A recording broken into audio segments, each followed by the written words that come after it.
सकती। अगर तुम इस महात्मा को कुछ खिला देते तो तुम्हारा भला होता। चलिए ठीक है महात्मा जी, कोई बात नहीं। मेरे पास ये कुछ रोटियां हैं, आप इन्हें रख लो और खा लेना। वैसे भी मैं घर से खा कर आया हूँ और वापस जाकर फिर खा लूंगा।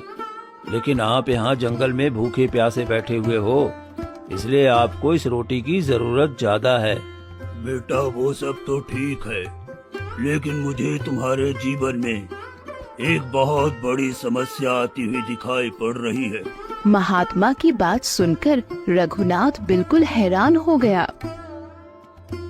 तुम मुझे बहुत ही ईमानदार और दयालु व्यक्ति लगते हो, तो मैं तुम्हें आने वाले समय की एक बहुत बड़ी भविष्यवाणी बता देता हूँ। तुम्हारे गांव में एक बहुत बड़ी मुसीबत आने वाली है। क्यों? क्या हुआ महात्मा जी? आपको मेरे जीवन में कैसी समस्या आती हुई दिखाई दे रही है? कृपया आप मुझे बताइए। बेटा, आज से कुछ दिन बाद तुम्हारे गांव में एक बहुत बड़ी बाढ़ आने वाली है। उस बाढ़ के कारण तुम्हारा पूरा गांव डूबने वाला है। महात्मा की बात सुनकर रघुनाथ डर जाता है और कहता है, महात्मा जी, ये तो सच में बहुत बड़ी समस्या है। अगर ऐसी बात है तो आप ही उस बाढ़ से बचने के लिए कोई रास्ता बताइए। बेटा, तुम बहुत अच्छे हो। तुमने मेरी मदद की है और मुझे खाने के लिए रोटियां दी हैं। यहाँ से थोड़ी दूर पर एक खास तरह के बांस का जंगल है। वो कोई साधारण बांस नहीं है, बल्कि एक चमत्कारी बांस है। तुम उस चमत्कारी बांस से घर बनाओ और उसी में रहना शुरू करो। जब तुम्हारे गांव में बाढ़ आएगी तो तुम्हारा बांस का घर अपने आप पानी के ऊपर तैरने लगेगा। आपका बहुत बहुत धन्यवाद महात्मा जी, जो आपने उस समस्या के बारे में मुझे पहले ही बता दिया। तो ठीक है, फिर अब मैं चलता हूँ।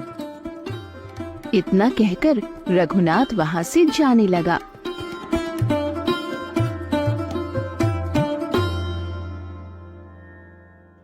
फिर रघुनाथ रास्ते में चलते चलते मन ही मन कहने लगा, घर में तो अभी फूटी कौड़ी तक नहीं है और साहूकार के उधार वाले पैसे भी देने हैं। पहले मैं इस फूल को बाजार में बेच आता हूँ, उसके बाद आगे जो करना होगा सो करूँगा।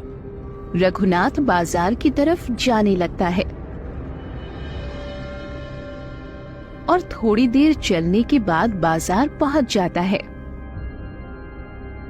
ओ भाइयों और बहनों, अरे फूल ले लो, फूल बिल्कुल ताजा और अच्छे फूल, वो भी 100 रुपए किलो। फूल ले लो फूल। अरे ओ बाबा, फूल लेने हैं क्या? हाँ बेटा, मुझे थोड़े से फूल दे दो। वैसे भी मेरी बहू आज मंदिर में पूजा करने जाने वाली है। रघुनाथ बाबा से पैसे लेकर फूल देकर आगे चला जाता है, बाकी बचे फूलों को बेचने। फूल ले लो फूल, बिल्कुल ताजे और अच्छे फूल। इतने ताजे फूल आपको पूरे बाजार में कहीं और देखने को नहीं मिलेगा। फूल ले लो फूल।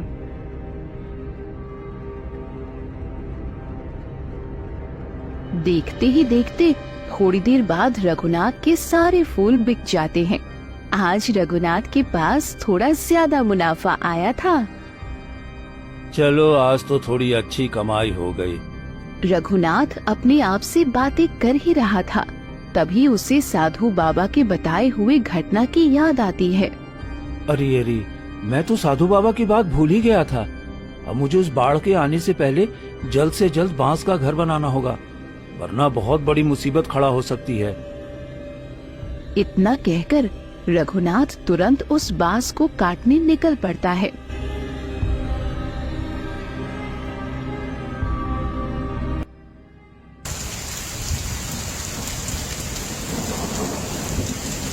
वहीं दूसरी तरफ ममता। दोबारा बारिश शुरू हो गई। जिस तरह से बारिश हो रही है, ऐसा लगता है अब खेत खलियान सब डूब जाएंगे। हाँ माँ, अगर सब कुछ डूब गया तो हम कहाँ रहेंगे? मैं भी यही सोच रही हूँ बेटा। वैसे भी हम जहाँ रहते हैं वो बहुत नीचे की जगह है। माँ, मुझे बहुत डर लग रहा है। तो क्या हम सब डूबकर मर जाएंगे माँ? पता नहीं बेटा, अब आगे जो भगवान चाहेंगे वही होगा। और जरा देख तो, तेरे पापा अभी तक घर नहीं लौटे हैं। मैं जाकर खाना बना लेती हूँ।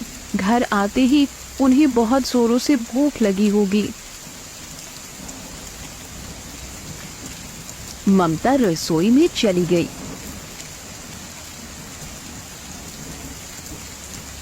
तभी उसका पति रघुनाथ आया।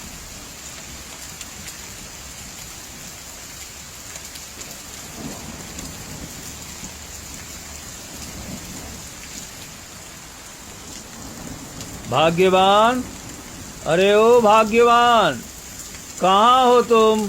तभी अंदर से आवाज आई। हाँ हाँ आ रही हो, क्यों सांड की तरह चिल्ला रहे हो? फिर थोड़ी देर बाद ममता रघुनाथ के पास आई। मुझे तो लगा कि तुम घर के बारे में भूल ही गए हो। और ये क्या, तुम अपने साथ बांस की लकड़ी क्यों लाए हो? अब तुम्हें इसकी क्या जरूरत पड़ गई? अरे भाग्यवान, तुम देख रही हो ना कितनी जोरों की बारिश हो रही है। अब यही बांस की लकड़ी हमें बारिश से बचाएंगे। ममता रघुनाथ की बात सुनकर हैरान हो गई। अरे अरे, कहीं तुम पागल तो नहीं हो गए हो? भला ये बांस की लकड़ी हमें बारिश से क्या ही बचा पाएगी? ये तुम कैसी बातें कर रहे हो? इतना कहकर ममता जोर जोर से हंसने लगी। भाग्यवान, हंसो मत। हमें क्या चीज कब काम आ जाए ये हमसे बेहतर और कोई नहीं जानता है। बस करो, तुम्हें और ज्ञान की बातें करने की जरूरत नहीं है। तुम वैसे भी भीगे हुए हो। जाओ और थोड़ा आराम करो, मैं खाना बना लेती हूँ। इतना कहकर ममता रसोई में खाना बनाने चली गई। सोहन बेटा, वो तौलिया लाना जरा। मैं पूरी तरह से भीग गया हूँ। ज्यादा समय तक ऐसे ही रहा तो बीमार भी पड़ सकता हूँ। ठीक है।